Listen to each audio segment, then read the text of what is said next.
Isa ka rin bang for parent at problema mo ang pagdami ng garapata sa bahay ninyo? If that is the case, then stay tuned and watch this video kasi tuturuan ko kayo ng isang affordable, effective, at very efficient way on how to control tick and flea inside of our houses. Let's go! So what I'm about to share to you is just based from my experience. I've been using this one for more than 5 years now and so far, napaka-effective naman niya. So I have been using 7 insecticide, yung nabibili sa farm supply. Ang usual na binibili ko is dalawang tig 50 grams kasi kasya na siya dito sa bahay namin. No? So, dalawang 50 grams, that's 100 grams. So, yung 7, I highly recommend you using the insecticide for spraying purposes only. Other videos will recommend you na pwede siyang gamiting pampulbos, pampaligo ng aso, pero I highly discourage that because po pwedeng magka-skin allergy yung aso ninyo. Baka hindi nila matolerate yung effect ng 7, kaya I do not recommend you using the 7 for other purposes except for spraying sa bahay lang natin. Yung areas kung saan naglalaro yung mga aso natin, or dun sa loob ng bahay natin po pwede rin.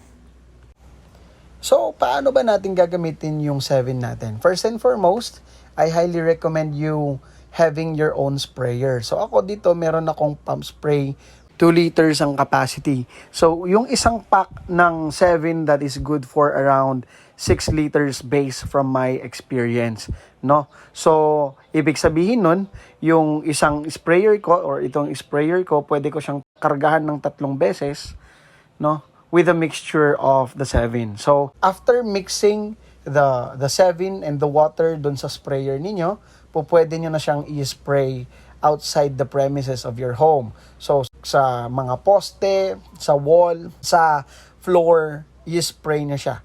Sa loob naman ng bahay, okay lang namang gamitin yung spray. Although, super messy siya. So, what I recommend you using inside the house is your mop na. Yung mop natin ang pwede ninyong gamitin. Ganun pa rin yung mixture, no? And then, i-mop nyo lang sa floor ng bahay ninyo. And then, after 5 to 6 or even 4 hours, makikita mo na yung epekto ng 7. Okay, so just a simple disclaimer, yung paggamit po natin ng 7 is not a permanent solution. That is just solely for tick and flea control.